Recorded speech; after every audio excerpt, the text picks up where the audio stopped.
কত বড় দুর্নীতিগ্রস্ত হলে এদেশের জাতীয় মসজিদের খতিব পর্যন্ত পালিয়ে যায়। লজ্জা আছে ও লোকটা আবার আজকে এসেছে নামাজ পড়াতে, ওর পেছনে নামাজ হয়? হ্যাঁ, যে লোকটা নৌকা মার্কা নিয়ে ভোটে দাঁড়ায় ওর পেছনে নামাজ পড়া যায়? যাস এই জন্য পিটিয়ে বের করে দিয়েছে মুসল্লিরা। কিসের নামাজ? আপনার পেছনে নামাজ পড়লে আমার মনে হয় আপনার পেছনে না পড়ে মোদির পেছনে পড়া ভালো। আপনি আর মোদি তো সমান, সেও নৌকার সাপোর্টার, আপনিও নৌকার সাপোর্টার। আরে নামের আগে আপনি মুফতি লিখে রেখেছেন, কিসের মুফতি? জেলখানার ভেতরে যে সমস্ত কওমি আলেমরা ছিল, মাওলানা সাখাওয়াত হোসেন রাজি, মাওলানা মামুনুল হক, ইনাদের উপরে তো এদেশে কওমি মাদ্রাসার আর পরিচিত আলেম নেই। তাদের পাশাপাশি তো ছিলাম 3 বছর জেলখানা। তারা এই লোকটাকে ঘৃণা করে। সেই দিন এ পৃথিবীর যে সমস্ত জালেমদের তালিকা বের হয় মাঝে মাঝে, তার ভেতরে যেটা পালিয়ে গেছে এটার নাম আছে। 850 বছর আগে লক্ষণ সেন পালিয়েছিল, আর 850 বছর পরে পালিয়েছে এইটা। এতদিনের ভেতরে পৃথিবীর ইতিহাস কেউ ক্ষমতা ছেড়ে পালিয়েছে আমরা শুনি নাই, কোনো জায়গায় পড়ি নাই, কিন্তু এই যে নিজে দেখলাম। এই পালিয়ে যাওয়ার পর থেকে চট করে ঢুকে পড়বো এই আশা অনেকে ব্যক্ত করছে যে আমি কাছাকাছি আছি, চট করে ঢুকে পড়ব। আপনি বাস্তবতা টের পাচ্ছেন? পালিয়ে যাওয়া ইমাম যদি মসজিদে ঢুকলে এই অবস্থা হয়। আজকে ঢাকা রণক্ষেত্র হয়েছিল বায়তুল মুকাররম। যারা এর সাথে জড়িত, এই সন্ত্রাসী কর্মকাণ্ডের সাথে নিরীহ মুসল্লিদের যারা পিটিয়েছে, প্রত্যেকের আমরা শাস্তি দাবি করছি। ভণ্ডামি করার জায়গা পান না, নামাজ পড়াতে এসেছে জোর করি। মনে হচ্ছে ওর পেছনে নামাজ পড়তে মানুষ লালায়িত হয়ে আছে। যেই দিন এই জালেমাকে কওমি জননী উপাধি দিয়েছিল এই শয়তানটা, সেই দিন থেকে কওমি মাদ্রাসার আলেমদের মন থেকে এই আলেম নামে জালেম উঠে গেছে। জেলখানায় ওর নামে বদদুয়া হইতো। এই রুহুল আমিন যে লোকটা, ওর বাবা ভালো ছিল, আল্লাহর ওলি নিঃসন্দেহে, মাওলানা শামসুল হক ফরিদপুরি, আল্লাহ তাকে হায়াতে তার জিন্দেগির গুনাহগুলো যেন মাফ করে জান্নাতের সুউচ্চ মাকাম দান করে। কিন্তু তার কাছ থেকে এ কি পয়দা হয়েছে? এটা নির্ভেজাল টাটকা একটা শয়তান, আলেম নামে কলঙ্ক। আলেমদের নাম বলতেও ঘৃণা করে এই লোকটা। সাপোর্ট দিত এই জালেমকে, আর কাজ পায়নি, নৌকা মার্কা নিয়ে দাঁড়িয়েছে। যদি কুকুর মার্কা নিয়ে দাঁড়াতেন তাও ভালো হতো। ইয়াজিদ যেমন গালি হয়ে গেছে এই পৃথিবীতে, আমার মনে হয় যে জালেম পালিয়েছে, ওর নামও এই পৃথিবীতে একটা গালি হয়ে যাবে ইনশাআল্লাহ। কারণ কত মানুষের চোখের পানি হা শব্দ লেগে আছে। জেলখানার বিভিন্ন তালা থেকে রাতের গভীরে যখন তাহাজ্জুদ পড়তে উঠতাম, এই যে বিডিআর ছাড়া আপনাদের এই কুড়িগ্রাম, লালমনিরহাট, পঞ্চগড়, এ সমস্ত জায়গার বহু বিডিআর এখনো জেল খাটতেছে বিনা কারণে, কিচ্ছু জানে না। একজন মুরব্বীকে দেখতে পেয়েছিলাম, বলছে হামজা ভাই আমার আর 1 মাস পরেই চাকরি শেষ হয়ে যেত, অথচ আজ 13-14 বছর আমি জেলে আছি, কিচ্ছু জানি না, আল্লাহর কসম।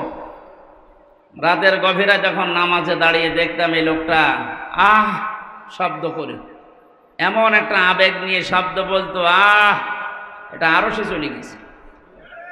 শুধু এই বিডিআরদের চোখের পানি না, 13টা অপরাধ করেছেন এই 15.5 বছরে, যেটা মাপ পাওয়ার মতো না। সবচাইতে জঘন্য অপরাধে আয়না ঘর বানানো, এর চাইতে জঘন্য অপরাধ এই পৃথিবীতে আর নেই। তা জীবিত মানুষকে এভাবে মানুষ কষ্ট দিতে পারে? আমার মনে হয় দেশের 18 কোটি মানুষ যদি আপনাকে মাফ করে দেয়, ব্যারিস্টার আরমানের বউ জীবনও মাফ করবে না। ইয়াজিদ এই শব্দটা কি খারাপ? অনেক সুন্দর নাম, কিন্তু সে জালেম হওয়ার কারণে তার নামটাকে আল্লাহ গালি বানিয়ে দিয়েছে। এই কুড়িগ্রামে কোন হিন্দুকে যদি বলেন ভাই ছেলে হয়েছে 5,000 টাকা দেব, ইয়াজিদ রাখেন, কি নাম? অথচ নামটা কি খারাপ বলেন?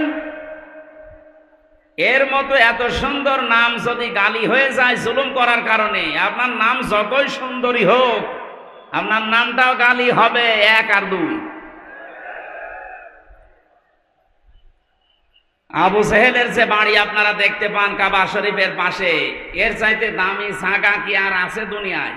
কাবার পাশে শুধু জালেমের বসবাস ছিল ওই জায়গায়। ওখান থেকে দুর্বিসন্ধি করত নবীর বিরুদ্ধে, ইসলামের বিরুদ্ধে, সাহাবীদের বিরুদ্ধে। এ কারণে আবু সেহেলের বাড়ি এখন ইন্টারন্যাশনাল পায়খানা। কথা বলেন না কেন? আজ বাংলাদেশ সহ বিশ্বে যারা জালেম আবু সেহেলের মতো, কারণ জালেমদের বসবাসের জায়গাগুলো অভিশপ্ত, আল্লাহর গজবের জায়গা এগুলো। যারা এখানে হজ করতে গেছে, যে হাজী সাহেব, একটা জায়গা আছে মুজদালিফার রাতে যেখান থেকে মানুষ পার হয়, কিছু জায়গা একটু দৌড়ানো লাগে, কারণ এটা গজবের জায়গা। আবু সেহেলের বাড়ি থেকে যেহেতু দুর্বিসন্ধি হতো নবীর বিরুদ্ধে, ইসলামের বিরুদ্ধে, আল্লাহর বিরুদ্ধে, এজন্য আল্লাহ এমন শাস্তি দিয়েছে কিয়ামত পর্যন্ত এটা ইন্টারন্যাশনাল পায়খানা। এ বাংলাদেশেও সেই ঘরে বসে বসে যে যত নম্বর হোক, 32, 34, 35 নাম্বার, এই জায়গাগুলোতে যারা এদেশের ইসলাম নিয়ে, আলেমদেরকে নিয়ে দুর্বিসন্ধি করতেন, এই বাড়িটাও আমরা ইন্টারন্যাশনাল পায়খানা দেখতে চাচ্ছি। সারা বিশ্বের মানুষ আসবে যেন ওই জায়গায় কাজ করে শান্তি পায়, মানুষ যেন বোঝে যে এখানেও এক আবু সেহেল ছিল। আবু সেহেল নয় তো কি? অনেকে মনে করে উনি হজ করেছে হাজী সাহেব। আরে ভাই, হজ করেছে বাংলাদেশ থেকে যে, আর আবু সেহেল কাবা শরীফের সভাপতি ছিল। সুতরাং আপনারা কি কে বলবেন আমি জানি না, আমার দাবি এইটাই, এবং বহু আলেম এই মতই দিয়েছে যে এই যে বিভিন্ন নম্বরওয়ালা বাড়ি যেগুলো 32, 33, 34, 35, 36 নাম্বারওয়ালা বাড়ি নেই, যত নাম্বার বাড়ি আছে জালেমদের আস্তানা, যেগুলো যেগুলো ইসলামের দুর্বিসন্ধি করতো বসে বসে আলেমদের বিরুদ্ধে, এই জায়গাগুলো সব জাদুঘর বানান, আবু সেহেলের মতো টয়লেট বানান। আমি কাবা শরীফ ঘোরার ছিলাম উপর দিয়ে, জায়গা পাইনি নিচ দিয়ে, হঠাৎ শেষ করে 7 পাক মারার পরে আমার অবস্থা খারাপ। আমি ওই আবু সেহেলের যে বাড়ির পাশে, আমি জানতাম না যে ওটা ওর বাড়ি, ওখানে যেয়ে দেখছি আমার পেটে ব্যথা করছে। এক পুলিশকে ডাক দিয়ে বললাম, ভাই এতক্ষণ তো আমি ভালোই ছিলাম, এখন আমার পেটে ব্যথা করছে। পুলিশ আমারে বলছে, ইয়া হাজিউল হুজ্জাত আয়না বিলাদুকা, ও হাজি দেশ কোথায়? যে তুমি বাংলাদেশ। আমি বাংলাদেশ থেকে এসেছি। আমারে বলছে, আপনি জানেন না এটা কোন জায়গা? না তো। আবু সেহেলের বাড়ি। আপনি এখনো পায়খানা না করে দাঁড়িয়েছেন, তাড়াতাড়ি যান। আমি কাজ করে দেখি আমার পেটের ব্যথা ভালো হয়ে গেছে। আমার মনে হয় এদেশেও যাদের পেটে ব্যথা উঠবে, এই জালেমদের এই সমস্ত আস্তানাতে গিয়ে টয়লেট করলে পেটের ব্যথা ভালো হয়ে যাবে, কারণ জায়গাগুলো সব গজবের জায়গা। এদেশে তো দেখতে পেয়েছি আগস্টের 5 তারিখের পর থেকে আলেমদের যত আস্তানা ছিল জালেমদের, এদেশে প্রায় জালেমের আস্তানায় ভাঙা শেষ। এই এলাকায় মনে হয় এখনো শুরু হয়নি। আমার কুষ্টিয়ায় যে 2টা ছিল, ইট খুলে নিয়ে চলে গেছে, এমনকি টয়লেটের প্যান তাও খুলে নিয়ে চলে গেছে। ওইটাও রাখবো না। জালেমদের প্রতি আল্লাহরও রাগ, আর আল্লাহর বান্দাদের তো রাগ আছে। সুতরাং যে লোকটার লাখ লজ্জা নেই, কোন লজ্জায় আপনি আসলেন সেই গোপালী থেকে আবার এই নামাজ পড়াতে ঢাকার বুকে? পিটিয়ে মেরে ফেলিনি মানুষ, তাই তো ভালো। আজ 15 জনের উপরে আহত। যে অবস্থার সৃষ্টি হয়েছে, 24 ঘন্টা সময় দিয়েছে সেই আলেমরা যে ওকে গ্রেপ্তার করে ডিম দেওয়া হোক, কোনো অসুবিধা নেই। আমার রিমান্ডে 10 দিন নিয়ে ডিম দেয়নি, আমারে দেখিয়েছিল যে এই যে আমরা এইটা দেই। আমাকে শুধু দেখিয়েছেন, আর ও যা করেছে আজকে আমরা সরাসরি ওরে ডিম দিতে চাচ্ছি। রাজি আছেন?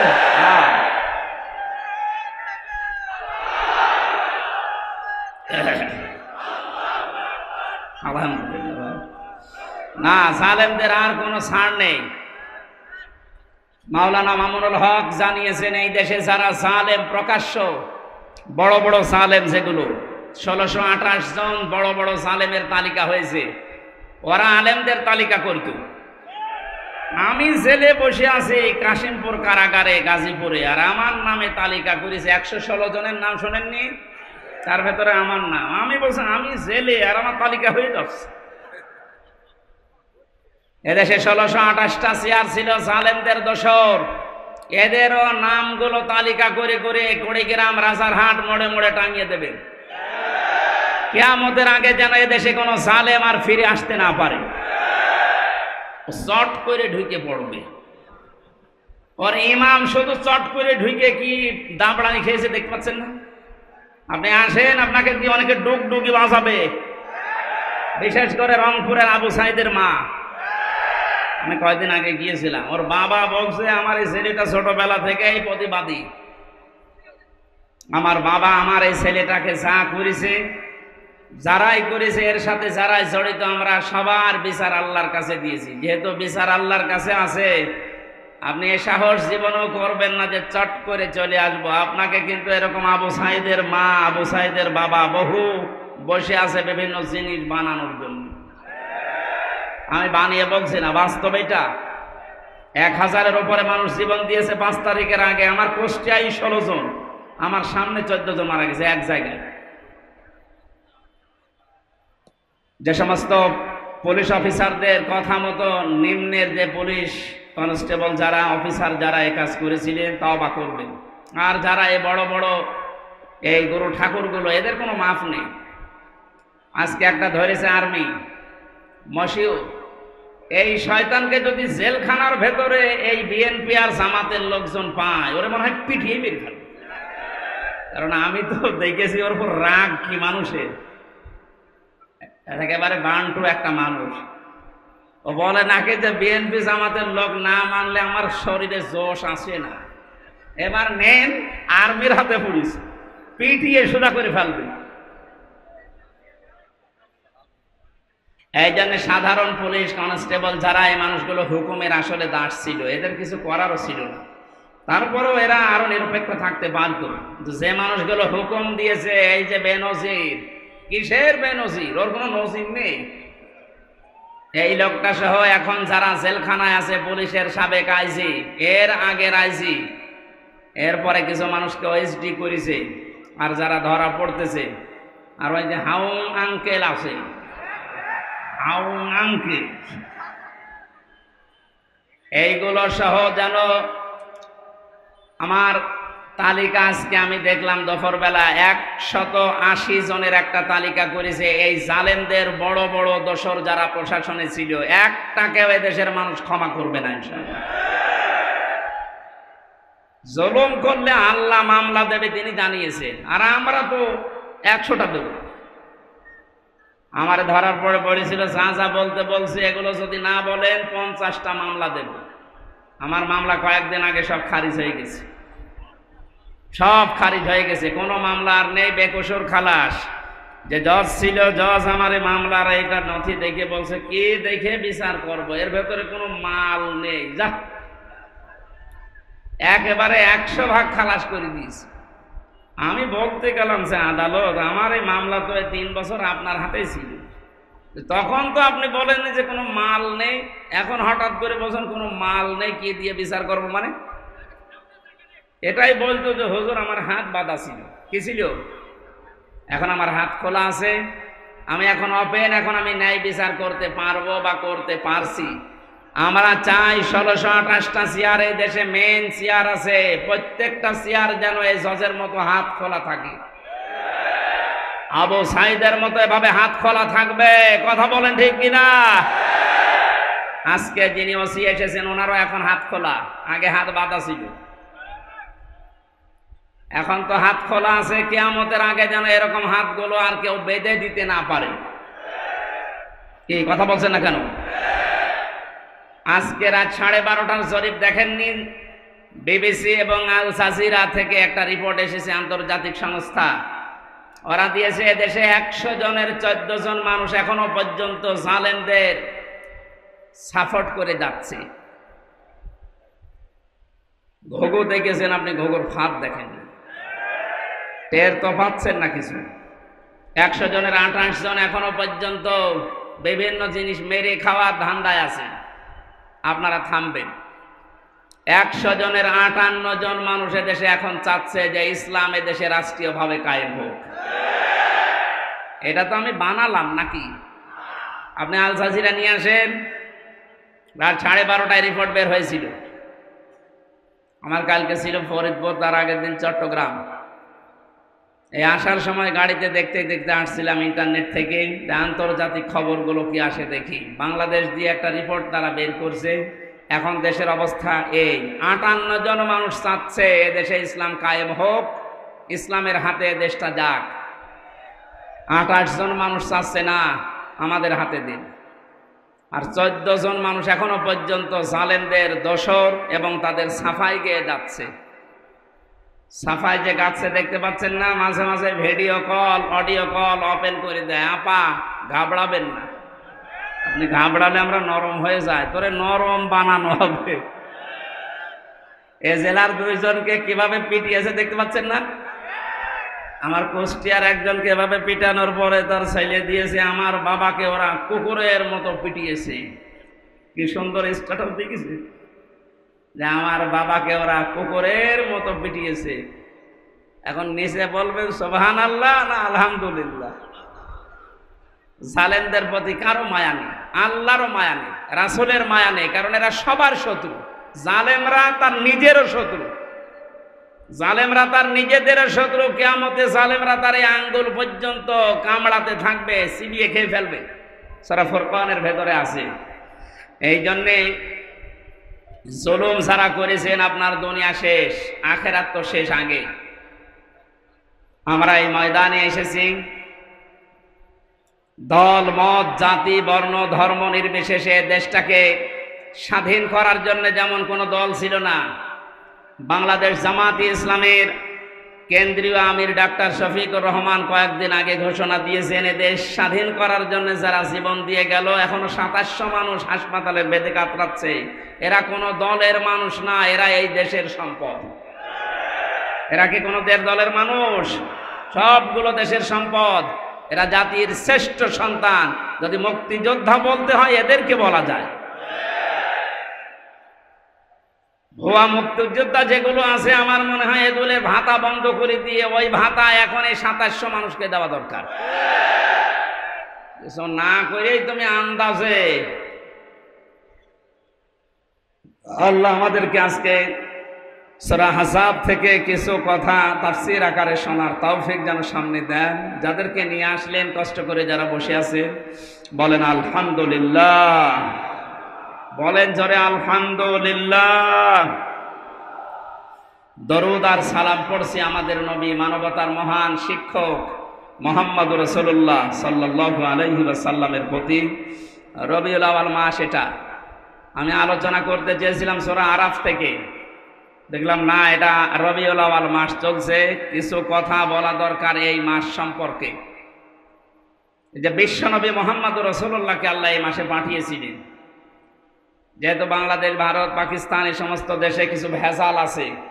নবীর জন্মের পক্ষে কিছু মানুষ আনন্দ করতে আছে, আর কিছু মানুষ নবীর সিরাত সুরাত তার আদর্শ নিয়ে আনন্দে আছে।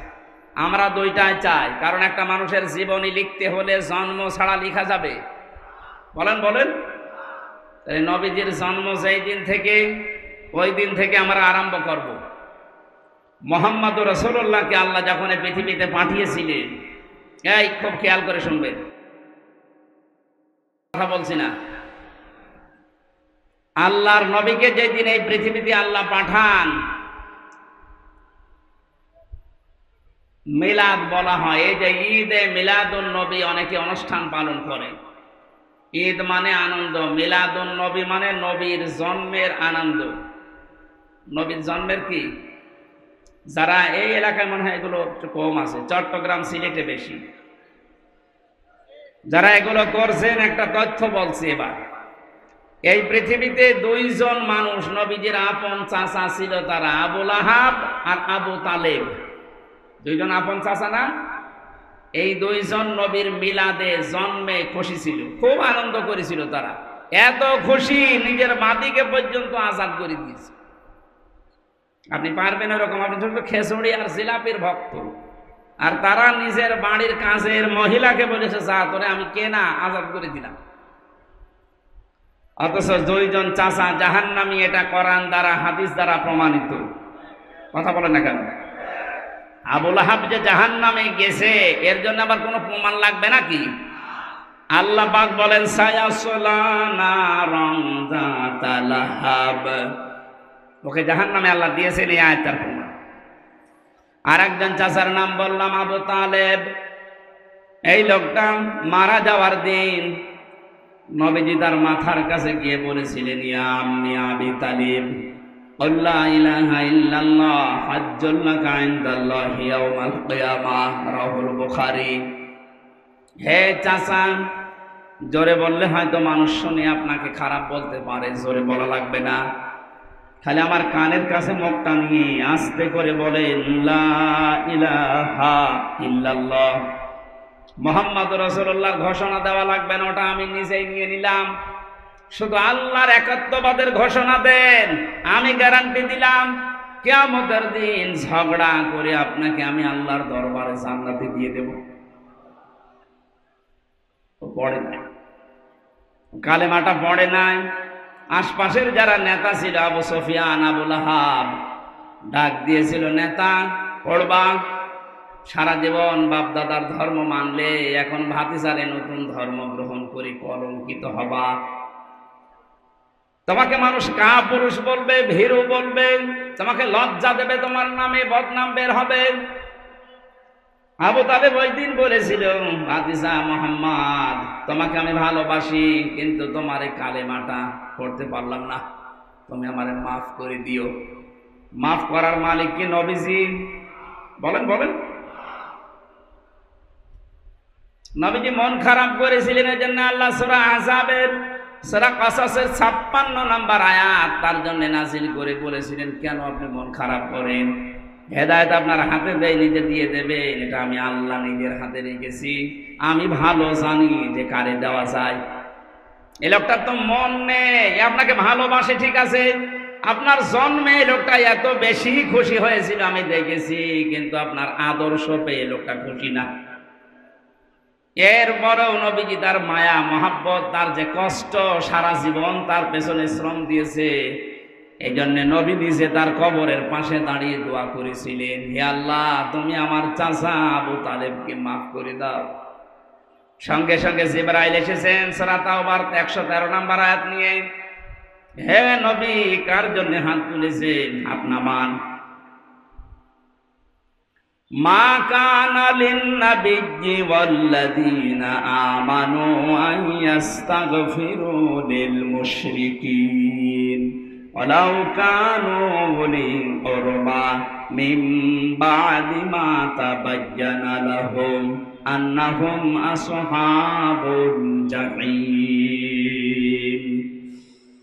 আল্লাহ পাক বলেন, কোন নবীর জন্য, কোন ইমানদারের জন্য এটা জায়েজ না, শোভনীয় না, উচিত না যে পৃথিবীতে কোন মুশরিকের জন্য সে আল্লাহর কাছে ক্ষমা চাবে।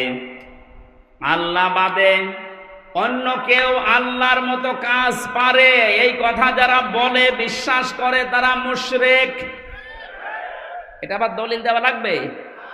আমি আবার বলছি, এদিকে তাকান, আল্লাহ যেটা পারে ওইটা অন্য কেউ পারে, এই কথা বিশ্বাস করার নাম শিরিক, আর শিরিক যে করে সে মুশরিক।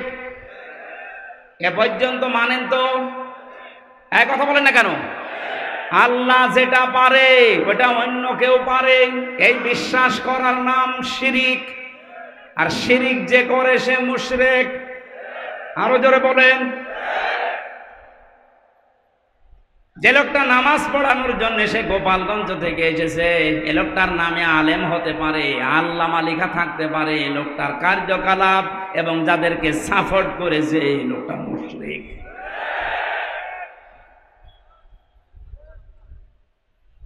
জালেমের পক্ষে যদি কেউ অবস্থান নেয়, তিরমিজি শরীফের হাদিস, নবীজি বলেন কিয়ামত পর্যন্ত কোন মানুষ যদি কোন জালেমকে সাপোর্ট করে, ভালোবাসে, সমর্থন জানায়, সে আমি নবীর উম্মত থেকে বের হয়ে যায়। তামাম দুনিয়া জানে ওই মহিলা জালেম, এক কথা বলেন না কেন? তামাম পৃথিবীর ভেতরে যে তালিকা আপনি দেখবেন ইন্টারনেটে 100 জনের তালিকা আছে, তার ভেতর ওনার নাম আছে। আপনি জানা শোনার পরও তার মার্কা নিয়ে দাঁড়ালেন, আপনার বিবেক নেই। আবার জননী নাম দিলেন, সাপোর্ট করেন, সমর্থন জানান, তার সাফাই গান, আপনি নবীর উম্মত থেকে বের হয়ে গেছেন। আপনার পেছনে নামাজ হবে কি করে? এই জন্যই তো জেলখানায় আপনার নামে বদদুয়া হইতো। আমি নিজে দেখেছি, মাওলানা মামুনুল হক বারবার আমাকে বলতো, হামজা আমি যদি বাইরে যেতে পারি জীবনে কোনো মুশরিকের জন্য জানাজা পড়াবো না, ওদের কবরেও দেব না। বলতাম ভাই আপনি এ বিষয়ে এত কড়াকড়ি কেন? বলে হ্যাঁ, আল্লাহর কোরআনের নিষেধ, মুশরিকদের জন্য ক্ষমা চাওয়া জায়েজ নেই। আপনি সরাসরি জালেমকে জননী বানিয়ে দিলেন, তার সাপোর্ট করেন, তার নৌকা নিয়ে আপনি ভোটে দাঁড়ান, আপনি তো বড় জালেম। এই কথা বলেন না কেন? কি করতেন আপনি নৌকা নিয়ে? পাশ করার পরে ওরা মদের বিরুদ্ধে পক্ষে আইন পাশ করতো, আপনিও সাপোর্ট দিতেন। তাহলে আল্লাহ যেটা নিষেধ করে ওটা কেউ যদি করতে চায় সে শিরিক করে, আর শিরিক যে করে সে মুশরিক হয়ে যায়। মুশরিকের জন্য দোয়া করা নবীর জন্যও জায়েজ নেই, ইমানদারের জন্যও জায়েজ নেই। যদিও এটা আপনার আত্মীয় হয়, আপনার নিজের এলাকার মানুষ বলে আপনি সাপোর্ট করবেন। এবার কোরআনের আয়াত একটা শোনেন, আপনি তো নিজেও জানতেন, ইয়াউমা নাদউ কুল্লা উনাসিম বিইমামিহিম। সূরা বানী ইসরাঈলের ৭২ নম্বর আয়াতের প্রথম অংশে আছে, রংপুর কুড়িগ্রাম এলাকার মানুষেরা কান খাড়া করে শোনেন আর বিবেক দিয়ে ভাবেন। বুদ্ধি আল্লাহ আপনাকে এমনি দেয়নি, শুধু জিলাপি খেয়ে রবিউল আউয়ালে শেষ করে দেবেন এজন্য আপনাকে আল্লাহ পাঠায়নি, পাঠিয়েছে আপনার বিবেককে কাজে লাগাতে। আপনি একটু ভাবেন তো, কিয়ামতের দিন আল্লাহ বলেন আমি তোকে ডাকবো বিচারের জন্য, কিন্তু তোকে একা ডাকবো না, আগে ডাক দেব তোর নেতা নেত্রীকে, এরপরে তোকে। এটা তো আমি বানালাম না। ইয়াউমা নাদউ কুল্লা উনাসিম বিইমামিহিম। সূরা বানী ইসরাঈল 15 নম্বর পারা 8 নম্বর পৃষ্ঠার 3 নম্বর লাইনের 72 নম্বর আয়াতের প্রথম অংশে আছে। যত তাফসীর আমি পড়েছি জীবনে, সব মুফাসসির আয়াতের ব্যাখ্যায় একই কথা লিখেছেন। আল্লাহ বলেন কিয়ামতে যখন তোকে আমি ডাক দেব, আয় বিচার হবে, তোরে আগে না, আগে ডাকবো তোর নেতাকে। কাকে? আগে নেতা থাকবে, এরপরে আপনি। বিবেক যদি থাকে বলেন তো, আপনি যে নেতার নেতৃত্ব মেনে চলেন, যাকে আপনি আদর্শ মনে করেন, যার পেছনে স্লোগান দেন, যাকে ভোট দেবেন বলে আপনি আশা করে আছেন, এই লোকটা যদি আপনার সামনে থাকে, আপনি তার পেছনে, আপনার কি মনে হয় যে আল্লাহ আপনাকে মাফ করবে? এখন যদি বলেন না, ধরা খাবেন না। আপনি যেন ধরা না খান, বিপদে না পড়েন, এই জন্যই তো এত কষ্ট করা আমাদের। এত কোন দুঃখে সেই কুষ্টিয়া থেকে পর্যন্ত এত দূর পথ পাড়ি দিয়ে আমার আশা আবার চলে যাওয়া লাগবে কোন কারণে? আপনি যাচ্ছেন, আমি দেখতে পাচ্ছি কোরআনের চোখ লাগিয়ে যে জাহান্নামে যাচ্ছেন, আপনি ধরা খাবেন। এমন কোন মানুষের পেছনে থাকা যাবে না, রায় দেওয়া যাবে না যারে দেখলে আল্লাহর রাগ হয়। এরকম মানুষ দেশে নেই। আপনি এমন মানুষের পেছনে থাকবেন, রায় দেবেন, সমর্থন জানাবেন, যাকে দেখলে আল্লাহর কথা মনে হয়। এরকম মানুষ এদেশে নেই। আমার তো ডাক্তার শফিকুর রহমানের দিকে তাকালে মনে হয় যে আল্লাহর কথা মনে পড়ছে। কথা বলে না কেন? আর কাওয়া কাকুর দিকে তাকালে আমার মনে হয় শয়তান তো আমি দেখিনি, যদি দেখতাম তো এরকমই হইতো। টাটকানের ভেতাল শয়তান। এই বয়স এখনো পর্যন্ত দাড়ি কেটে সেটে মনে হচ্ছে যে ইয়াং হবে, অথচ কবরে এক পা চলে গিয়েছিল। আল্লাহ দয়া করে একটু ফিরিয়ে দিয়েছে, তারপরেও যদি একটু ভালো হবে না, শয়তানে আরো বেড়েছিল। এখন আর ইঁদুরের গর্ত খুঁজে পাচ্ছে না, কোথায় যে আছে ও জানে আর আল্লাহ জানে।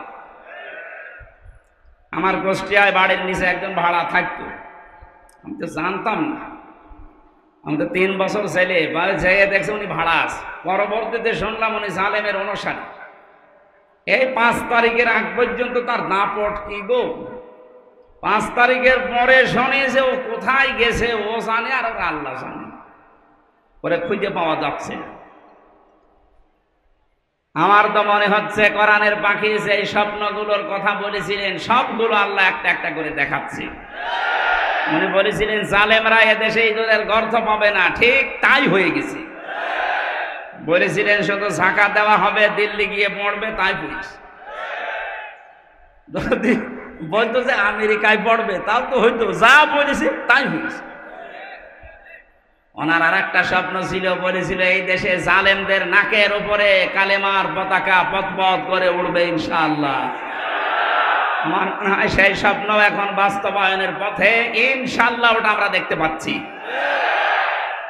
58 জন যখন চাচ্ছে দেশে যে ইসলাম রাষ্ট্রীয়ভাবে কায়েম হোক, আর কিছুদিন যেতে দিন, এদেশের 100 জনই চাইবে যে না আমরা কোরআন চাই।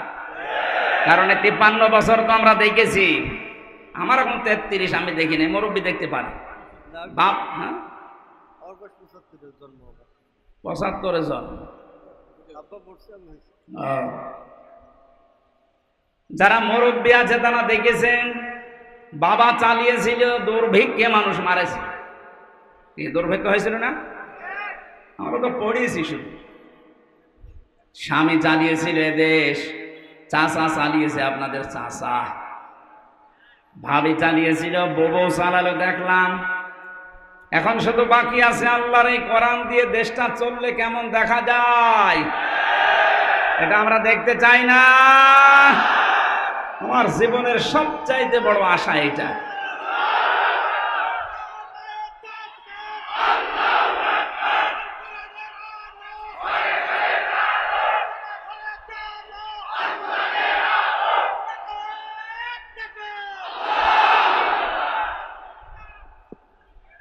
মুসাফির অবস্থায় আছি এখন, মুসাফিরের দোয়া আল্লাহ ফেরত দেয় না। বড় আশা নিয়ে বলছি, মাবুদ 1000 লক্ষ মানুষকে নিয়ে তোমার দরবারে মোনাজাত করছি, জীবনে শুধু চর্মচোখে এটা যেন দেখতে পারি যে কালাম দিয়ে বাংলাদেশের 56,000 বর্গ মাইল চলছে।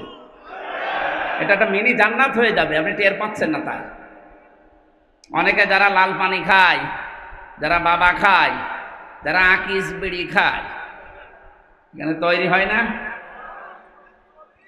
জলিল বিড়ি, এরা মনে মনে ভাবে যে ইসলাম যদি দেশে চলে আসে তাহলে আমি বিড়ি খাবো কি করি, আমি লাল পানি খাবো কি করে। শোনেন, এই যে ইনি মসজিদের খতিব, লিখা দেখলাম, মসজিদের ভেতরে যদি এই দাড়ি কাটা মানুষটা যায়, এখন ওনার মনে করেন বিড়ি খাওয়ার অভ্যাস আছে, নেশা আছে, মসজিদের ভেতরে ঢোকার পরেও নেশা থাকবে। যদি নেশা লাগেও সে পরিবেশ মসজিদে খেতে পারবে? বলেন বলেন কেন? কারণ পুরাটা জায়গা আল্লাহর রহমত দিয়ে ঘেরা। মসজিদ রহমতের জায়গা, এ কথাকার আল্লাহুম্মা আফতাহলি আবওয়াবা রহমাতিকা, হে আল্লাহ তোমার রহমতের সব দরজা খুলে দাও।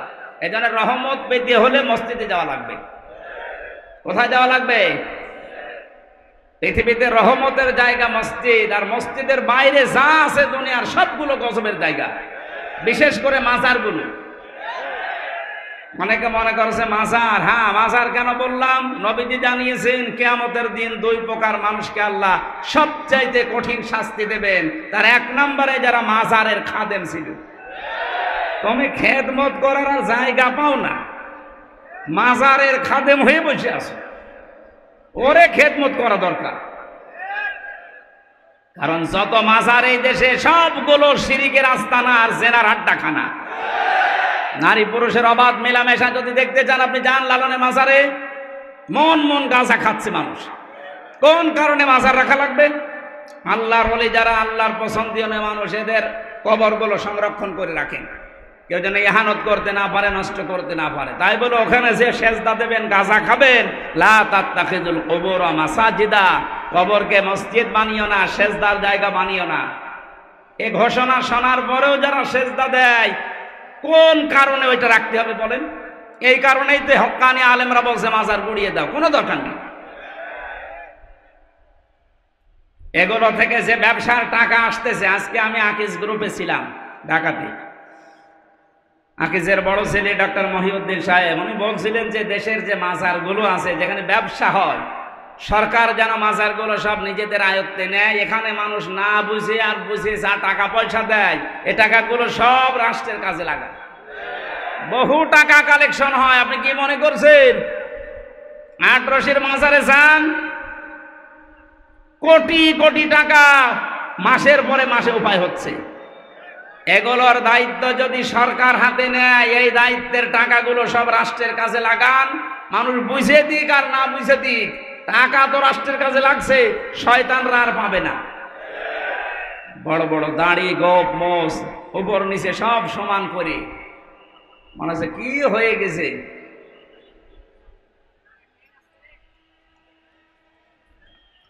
সাবধানে থাকবেন, ট্রেন আসতেছে। সুবহানাল্লাহ, আলহামদুলিল্লাহ, লা ইলাহা ইল্লাল্লাহ। সুবহানাল্লাহ, আলহামদুলিল্লাহ, লা ইলাহা ইল্লাল্লাহ। সুবহানাল্লাহ, আলহামদুলিল্লাহ, লা ইলাহা। একেবারে রেল লাইন কাছে নাকি? লা ইলাহা ইল্লাল্লাহ মুহাম্মাদুর রাসূলুল্লাহ। কুড়িগ্রামবাসী, আমি যে তথ্য কথা বলছিলাম, বিশ্বনবীর দুইটা চাচাকে দেখলাম, নবীর দোয়া আল্লাহ ফেরত দিয়েছেন, চাচা মুশরিক, অথচ এই চাচা সবচেয়ে বেশি খুশি হয়েছিল নবীর মিলাদে, জন্মে। কথা বলেন না কেন? আজ বাংলাদেশ, ভারত আর পাকিস্তান, এই তিনটা দেশে আমি দেখলাম, বাকি বহু দেশে আমার ছোট্ট জীবনে আল্লাহ আমাকে নিয়েছে।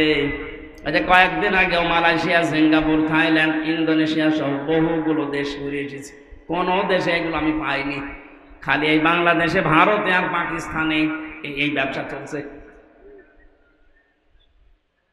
মানুষ ঈদে মিলাদুন নবীর নাম নিয়ে যা করছেন, আপনি যদি শুধু নবীর মিলাদ নিয়ে খুশি হয়ে বলেন যে আর কিছু লাগবে না, আপনি জাহান্নামে যাবেন আবু লাহাবের মতো আর আবু তালেবের মতো। আরো দুইজন চাচার কথা আমরা জানি, হযরত আব্বাস, হযরত হামজা, দুইজন চাচা, তারাও নবীর জন্মে খুশি ছিলেন, তারাও নবীর মিলাদে খুশি হয়েছিলেন জন্মে, কিন্তু তারা সব চাইতে বেশি খুশি ছিলেন নবীর আদর্শে। এই জন্য হযরতে হামজা নিজের জীবন দিয়েছেন, নবীর আদর্শ ছাড়েননি। কথা বলেন ঠিক কিনা?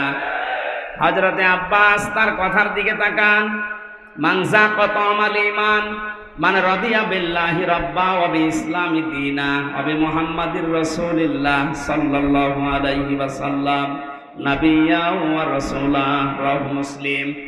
নবীর আপন চাচা হযরতে আব্বাস নিজেই বর্ণনা করেন, কেউ যদি ঈমানের স্বাদ পেতে চান তাহলে আল্লাহকে রব পেয়ে খুশি থাকেন, ইসলামকে জীবন ব্যবস্থা পেয়ে খুশি থাকেন, আর মুহাম্মদুর রাসূলুল্লাহকে আদর্শ নেতা পেয়ে খুশি থাকেন। এই তিনটা বিষয় যদি আপনার ভেতরে পাওয়া যায়, আপনি ঈমানের স্বাদ পাবেন। জোরে বলেন সুবহানাল্লাহ। হযরত আব্বাস এটা পেয়েছিলেন, এই জন্যই তো হাদিস বললেন, উনি যদি না পেতেন এ কথা বলতেন, তাহলে বোঝা যাচ্ছে হযরতে হামজা, হযরতে আব্বাস, এ দুইজন শুধু নবীর মিলাদে জন্মে খুশি না, নবীর আদর্শেও তারা খুশি। এখানে দুইজনেই জান্নাতি। জোরে বলেন সুবহানাল্লাহ। নবীদের জন্ম থেকে আমরা শুরু করছি, বিশ্ব নবী মুহাম্মদুর রাসূলুল্লাহর 1 থেকে শুরু করে 40 বছর পর্যন্ত পুরা আরব জাহানে তাকে মানুষ ডাক দিত মুহাম্মদ ইবনে আব্দুল্লাহ, আব্দুল্লাহর বেটা মুহাম্মদ। এ পর্যন্ত ঠিক আছে না? 40 বছরের আগে কেউ কি তাকে রাসূলুল্লাহ বলেছে? না।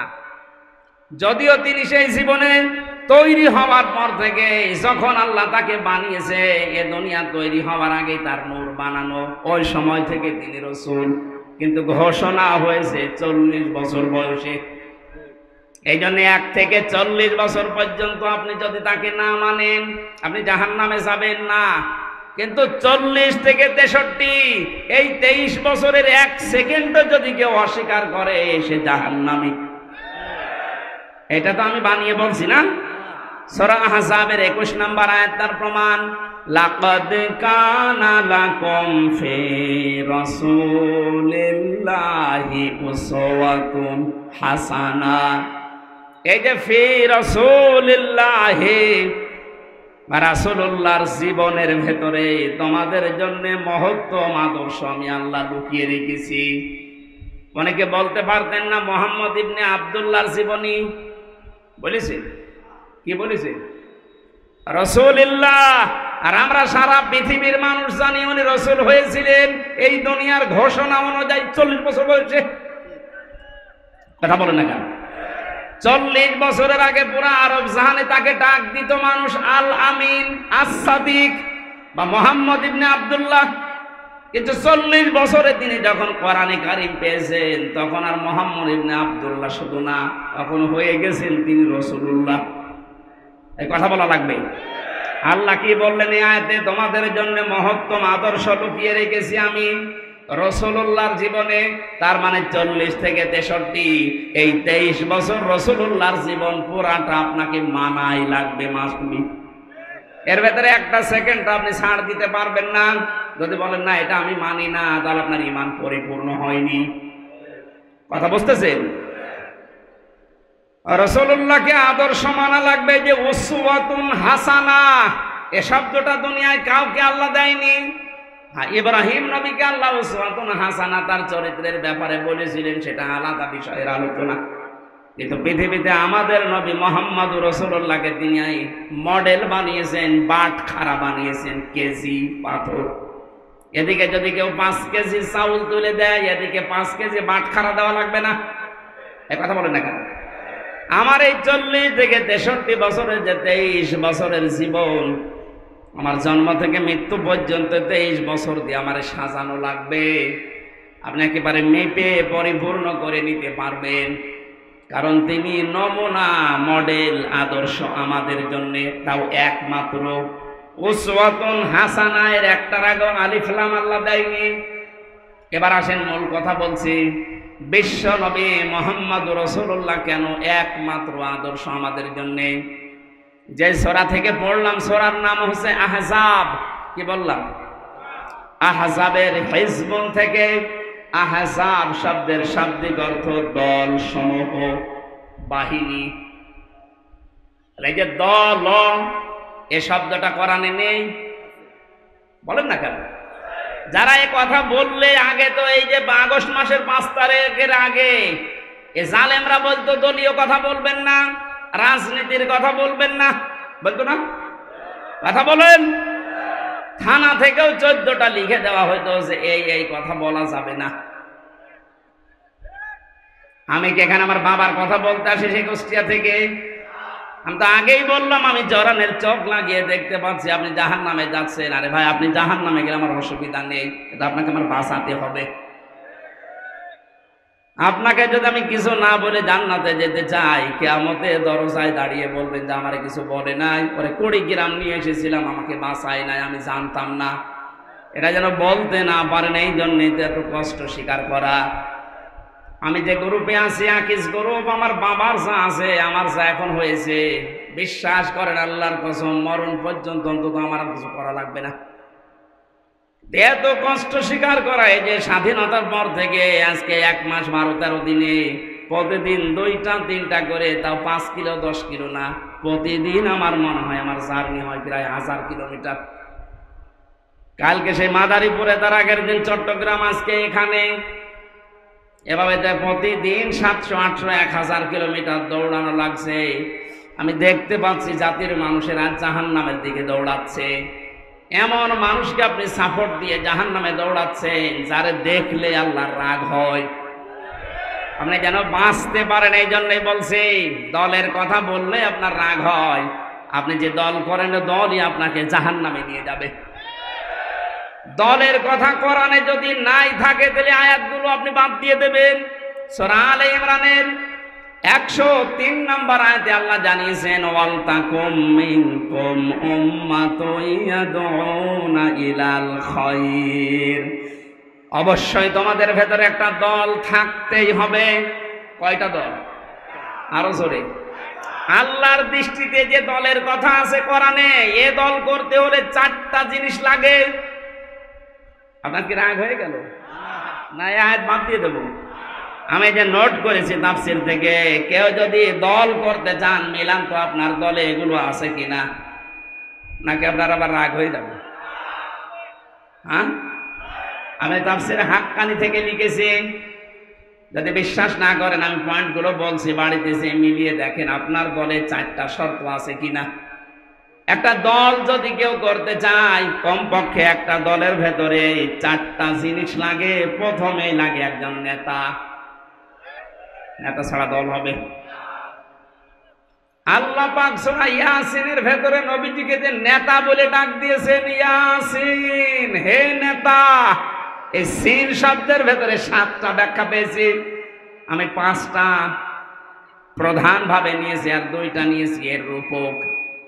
কোন মানুষ যদি নেতৃত্ব দিতে চায় অবশ্যই তার 7টা গুণ লাগবে, মাস্ট বি, তার লাগবে। আন্দাজে নেতা হওয়া যায় না। 7টা গুণের প্রথম নাম্বার গুণ হচ্ছে তাকে বৈধ হওয়া লাগবে। কারণ এই পৃথিবীর যত নেতা, আমরা বিশ্ব নেতা বলি নবীদেরকে, কঠিন হয়ে যাচ্ছে। এ পৃথিবীর বিশ্ব নেতা নবীরা, নবী রাসূল দুনিয়ায় যারা ছিলেন আমরা জানি সবাই। এই আলেম কারা আছেন একটু খেয়াল করবেন। এটা এই দুনিয়ায় যারা বিশ্ব নেতা বলে দাবি করি আমরা, যে এগুলো বিশ্ব নেতা, অধিকাংশের দিকে তাকান তারা নবী ছিলেন। নবীরা নেতা ছিলেন না? জাআলনাহুম আইম্মাতান, আল্লাহ বলেন আমি এই পৃথিবীতে নবীদেরকে নেতা বানিয়ে পাঠিয়েছি। ইয়াহদুনা বিল হক, তারা সত্য পথে মানুষদেরকে আহ্বান জানিয়েছেন।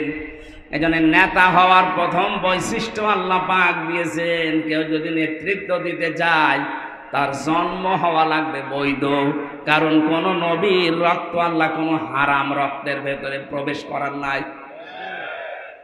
আজও বিশ্ব নেতার দিকে তাকান, পৃথিবীতে বহু মানুষ নিজেকে বিশ্ব নেতা বলে দাবি করছে, অনেককে করাচ্ছে, অথচ তাদের জন্ম ঠিক নেই।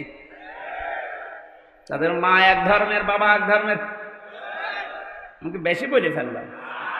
আমার ফাঁসি চাই, এ বইটা কিনেন, দেখেন। আপনার যদি রাগ হয়, বীর মুক্তিযোদ্ধা মতিয়ার রহমান রেন্টুর লিখা, লেখেন এই বইটা নিয়ে আসেন। এখন বাজারে পাওয়া যাচ্ছে, 15 বছর তো বাজেয়াপ্ত ছিল, এখন পাওয়া যাচ্ছে। দেখেন, মা এক ধর্মের, বাবার এক ধর্মের। আপনি আন্দাজে বিশ্ব নেতা বানিয়ে দিলেই হবে। নবীদের কথা বলছিলাম কেন, এই যে কোরআন থেকে এবার দলিল নেন। হযরতে ঈসা উনি নবী না, এরা কোন জামানায় আছে? হযরতে ঈসা কি? আরো জোরে বলেন। উনি যে নেতা ছিলেন কোনো সন্দেহ আছে? ওনার জন্মের পরেই জাতির লোকেরা ওনার অবৈধ বলেছিল। আল্লাহ পাক বলেন, ফাশারাতে ইলাইহি ক্বালু কাইফা নুকাল্লিমু মান কানা ফিল মাহদি সাবিয়্যা। হযরতে মরিয়ম ইশারা দিয়েছিলেন দোলনার দিকে যে এই ছেলেটাকে জিজ্ঞাসা করো, নিজেই বলবে অবৈধ না অবৈধ। জাতির লোকেরা বলেছে, ক্বালু কাইফা নুকাল্লিমু মান কানা ফিল মাহদি সাবিয়্যা, এতটুকু সিবিয়ান বাচ্চা কি করে দোলনা থেকে কথা বলবে? এ বলতে দেরি জাতির লোকের। হযরতে ঈসা দোলনা থেকে জবাব দিয়েছিলেন, ক্বালা ইন্নী আবদুল্লাহ, আমি অবৈধ সন্তান না, আমি আল্লাহর বান্দা। এতটুকু তিনি শেষ করেননি। হযরত ঈসা দোলনা থেকেই তিনি বললেন, আতানিয়াল কিতাবা ওয়া জাআলানি নাবিয়্যা, আল্লাহ পাক আমাকে সামনে কিতাব দেবেন এবং জামানার নবী করে আল্লাহ আমাকে পাঠিয়েছেন। ওয়া জাআলানি মুবারাকান আইনামা কুনতু ওয়া আওসানি বিস-সালাতি ওয়াজ-যাকাতি মা দুমতু হাইয়া। নেতৃত্ব যারা দেন, ও নেতারা কান খাড়া করে শোনেন। হযরত ঈসা ডাক দিয়ে দোলনা থেকে জাতির লোককে জানিয়েছে, আল্লাহ পাক আমাকে সামনে কিতাব দেবেন, জামানার নবী করে পাঠিয়েছেন। শুধু নবী না, ওয়া জাআলানি মুবারাকান আইনামা কুনতু, আমি সেখানেই থাকবো, জায়গাটা আল্লাহ বরকতময় করে দেবেন। নেতাদের বৈশিষ্ট্য এইটা, প্রথম গুণ তাদের, তারা যেখানে যাবে আল্লাহ ওই জায়গাটা বরকত দিয়ে ভরে দেয়। আজ দেশের দিকে তাকান, যে সমস্ত নেতা কোন জায়গায় গেলে ওই জায়গাটা ধর্ষণের সেঞ্চুরি করে, অন্যের বউ নিয়ে ভেগে যায়। এই যে দরবেশের জীবনী পাওয়া যাচ্ছে না এখন। কোন ব্যাংকারের বউ নিয়ে ভেগে গেছে। ঈসা আলাইহিস সালাম তিনি নেতা ছিলেন, তিনি বললেন আল্লাহ যেখানে আমাকে নেয় সেখানেই বরকত দিয়ে আল্লাহ ভরে দেয়। আপনি নবীর আদর্শের নেতা, তাকান আজ আমি নাম ধরেই বলছি, ডাক্তার শফিকুর রহমান যেখানেই যাচ্ছে মনে হচ্ছে বরকত দিয়ে ভরে যাচ্ছে। কুষ্টিয়ায় 16টা শহীদ পরিবারে 32 লাখ টাকা দিয়ে এসেছে কয়েকদিন আগে। এদেশে টাকা কুড়িগ্রাম 8 লাখ দিয়েছে। যেখানে যাচ্ছে সেখানে বরকতে ভরে যাচ্ছে। মানুষ তার চেহারা দেখার জন্য পাগল। টাকালা লোক নেই এদেশে। দরবেশের মতো মানুষ 32 না 36,000 কোটি টাকা আত্মসাৎ করেছে। এমন নেতা যেখানে যায় শুধু মারিং, শুধু কাটিং। আর এমন মানুষকে আমরা দেখতে পাচ্ছি যেখানে যাচ্ছে বরকত দিয়ে ভরে যাচ্ছে। আপনি নেতা খুঁজে পান না, আন্দাজে লাফান। যেখানেই যাবে নেতা, তার কোয়ালিটি এটা, জায়গাটা আল্লাহ নিজে বরকত দিয়ে ভরে দেবেন। নেতারা কি বলেন, ওয়াউসানি বিস-সালাতি ওয়াজ-যাকাতি, আল্লাহ আমাকে আদেশ দিয়েছেন আমি যেন নামাজ পড়ি, আমি যেন যাকাত দেই। কি নেতা নামাজ পড়ে না? এরকম নেতা নেই। রাজশাহীর অধ্যাপক মুজিবুর রহমান জামাতের নায়েবে আমির, উনি ঘোষণা দিয়েছেন এই দেশে যদি কেউ নামাজ না পড়ে, কেউ যদি সম্পদের যাকাত না দেয়, ওকে ভোট দেবেন না। এই কথা বলেন না কেন? উনি এই আয়াতের দলিল দিয়েছেন যে নেতা ছিলেন হযরত ঈসা, তিনি জাতির লোককে বললেন আমি আদেশ পেয়েছি যে নামাজ পড়া লাগবে, যাকাত দেওয়া লাগবে। কতদিন? মা দুমতু হাইয়া, যতদিন আমি বেঁচে থাকি। নেতাদের আরো বৈশিষ্ট্য আল্লাহ বলেছেন, ওয়া বাররাম বিওয়ালিদাতি ওয়া লাম ইয়াজআলনি জাব্বারান শাকিয়্যা। বলেন আল্লাহু আকবার। আমার মনে হয় কোরআনের এই কথাগুলো একটু বানিয়ে বানিয়ে বলছি। আলেমদেরকে তাহলে জিজ্ঞাসা করেন বানাচ্ছি কিনা। সবগুলো তাফসীর থেকে আমি পড়ে এসেছি। নেতারা তাদের মা বাবার ভক্ত হয়। এমন নেতা তাকান, ঢাকাতেই পড়ে আছে সারা জীবন, মা বৃদ্ধাশ্রমে কাটায়। এদেশে নেই। নাম ধরা লাগবে। কিসের নেতা আপনি? নেতৃত্ব দেওয়ার জন্য 4-7টা কোয়ালিটি লাগে। তার 1 নম্বরে নেতারা হবে বৈধ সন্তান এবং বৈধভাবে নেতৃত্ব দেবে। এই 15.5 বছর যারা নেতৃত্ব দিয়েছে অধিকাংশগুলোই অবৈধ। এই জন্য আমরা সময় দিতে চাচ্ছি, যারা দায়িত্বে আছেন একটা সম্মানজনক সময় নিয়ে এমন একটা সংস্কার করে দেন তাড়াতাড়ি, যেন দিনের ভোট রাতে না হয়।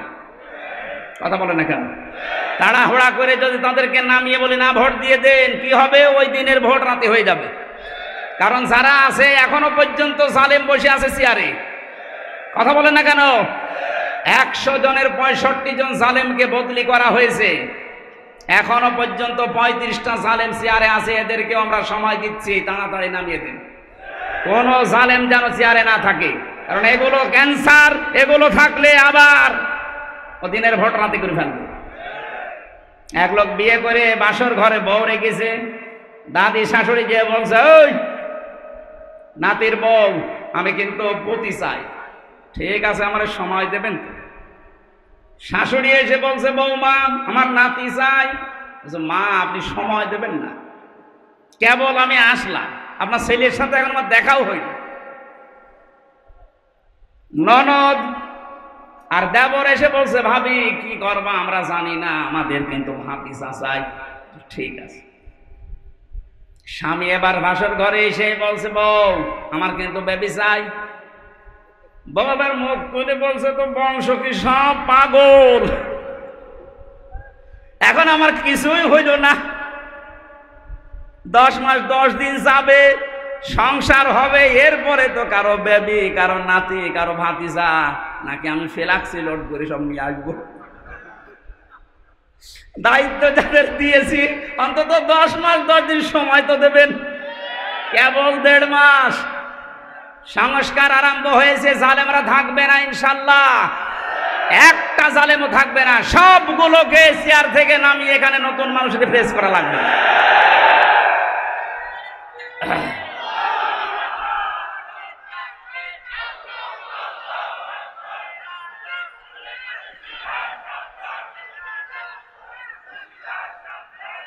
সময় যদি আপনি না দিয়ে বলেন যে না তাড়াতাড়ি দেন, তাড়াতাড়ি দিয়ে করবো কি? বাচ্চাকে আমি নিয়ে আসবো ফ্লাক্সি লোড করে বাইরে থেকে, আমার সংসার করা লাগবে না? সংসার হবে 10 মাস 10 দিন যাবে, এরপরে কারো নাতি, কারো ছেলে, কারো ভাতিজা সব পাওয়া যাবে। কথা বলেন ঠিক কিনা?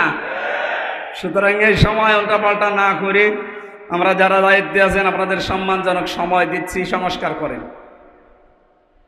বৈষম্য বিরোধী ছাত্র আন্দোলন 9 দফার ভেতরে এটা একটা দাবি যে আমরা সংস্কার চাই। আমার ওই বিচারপতির যেমন হাত খোলা, এখন মন মতো বিচার করা যাচ্ছে, এদেশেও যেন সবাই হাত খোলা অবস্থায় থাকে, সব সংস্কার করিবে। কোন জালেমকে আমরা দেখতে চাই না। আমি বললাম না মাওলানা মামুনুল হকের কথা, যে জালেমদের তালিকা করে করে টাঙিয়ে দেন, কিয়ামতের আগে যেন আর প্রবেশ করতে না পারে। হযরত নূহ দোয়া করেছিলেন, লা তাদার আলাল আরদি মিনাল কাফিরিনা দাজ্জারা, হে আল্লাহ কোন জালেম যেন না থাকে, ওর আন্ডা বাচ্চাও যেন না থাকে, কারণ ওর পেট থেকে যেটা আসবে ওটা ডবল হারামি হবে।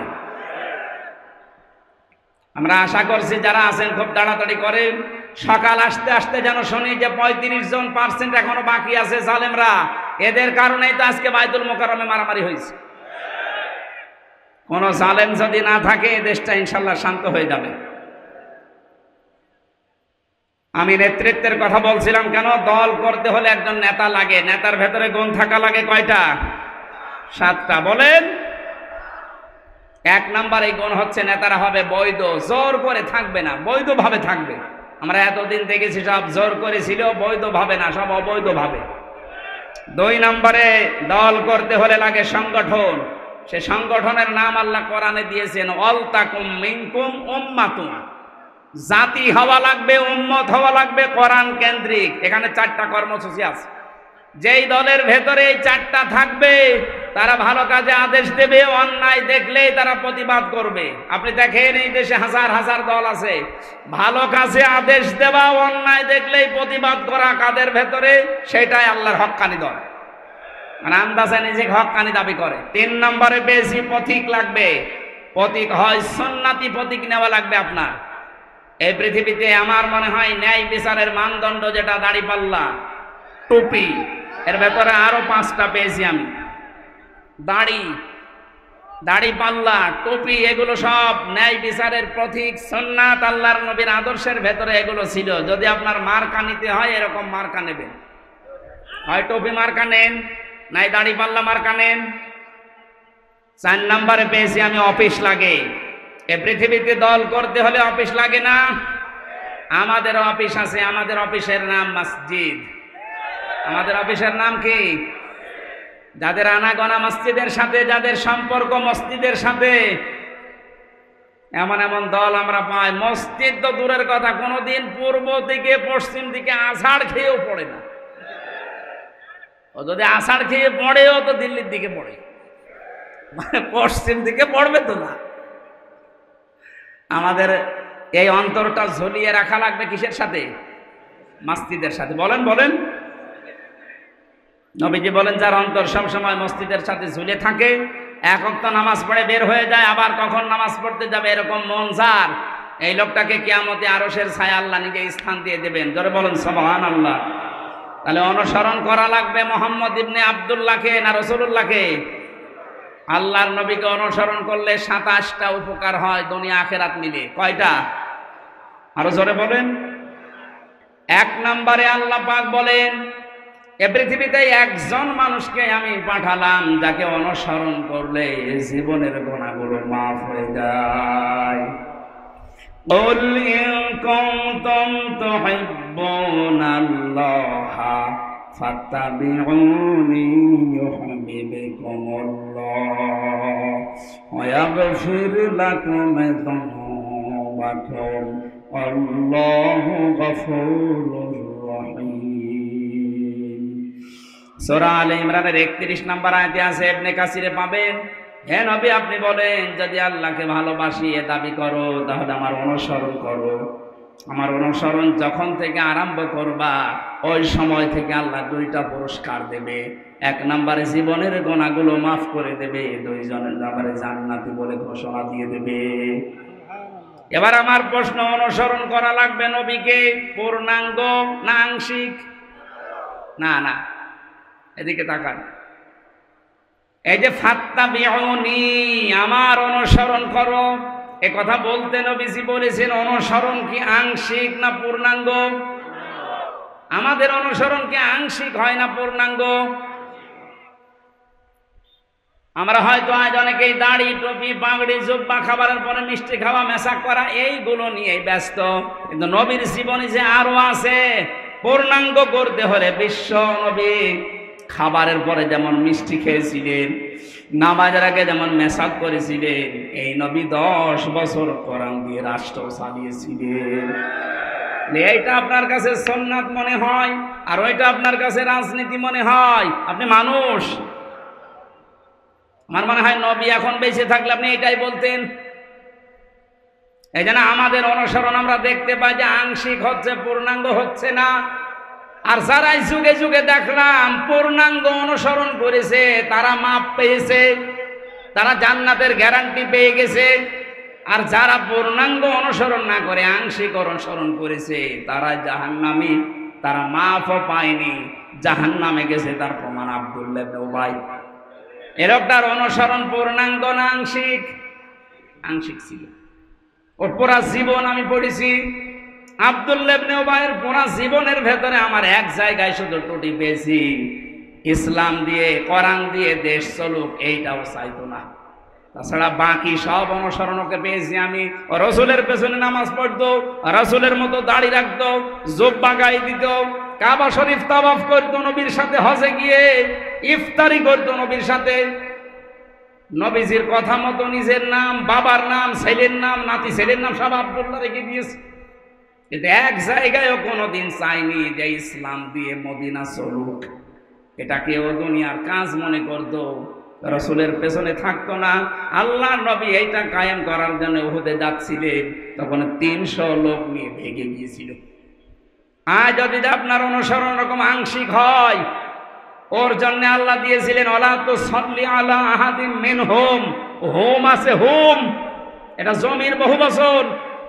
আব্দুল্লাহ ইবনে উবাইয়ের নাম যদি আল্লাহ দিয়ে দিতেন তা আমরা কোনো চিন্তায় থাকতাম না, কারণ হোম দিয়ে আমরাও ঝামেলায় আছি। আল্লাহ বলেন শুধু এর না, এর মতো যারাই আসবে দুনিয়া, যারা শুধু আংশিক অনুসরণ করে পূর্ণাঙ্গ না, হেনবি আপনি তাদের জানাজা দূরের কথা কবরের পাশে তোলাবেন না। আমার মনে হয় কোরআনের আয়াত যদি আজ নাজিল হওয়ার সিস্টেম থাকতো, বাংলাদেশে বহু মানুষের নামে আয়াত নাজিল হয়ে যেত। হয় না, কে বলেছে যে হোম আছে, এই হোম দিয়ে আপনিও এর ভেতরে আছেন। যাদের অনুসরণ আংশিক হয়, শুধু পূর্ণাঙ্গ হয় না। আল্লাহ আমাদেরকে যে 27টা বিষয় আমি আজকে নোট করেছি আয়াত থেকে, তার একটা প্রমাণে রসুলকে অনুসরণ করা লাগবে একমাত্র, কেবলমাত্র, শুধুমাত্র এই জন্যে, কারণ তাকে অনুসরণ করলে জীবনের গুনাহ মাফ হয়ে যায়। সম্মানিত মা বোন যারা এসেছেন, 6 জন নারীকে আপনার আদর্শ বলে ঘোষণা এসেছে হাদিস কোরআনে। তার 1 নম্বরে হযরতে খাদিজাতুল কুবরা রাদিয়াল্লাহু তাআলা আনহা। তাকে আল্লাহ সালাম দিয়েছিলেন যে কারণগুলোতে, তার অন্যতম কারণ তিনি স্বামীকে সাহায্য করতেন। ইসলামের পথে চলতে, ইসলাম কায়েম করতে, ইসলাম প্রচার করতে যারা সাহায্য করেন স্বামীকে, যারা স্বামীর জন্য পাহারায় থাকেন, সব সময় স্বামীকে সাহায্য দোয়া করেন, তারা খাদিজাতুল কুবরার সাথে জান্নাতে থাকতে পারবে। আল্লাহ আমাদের মা বোনদেরকে খাদিজার মতো জীবন অনুসরণ করার তৌফিক দিন।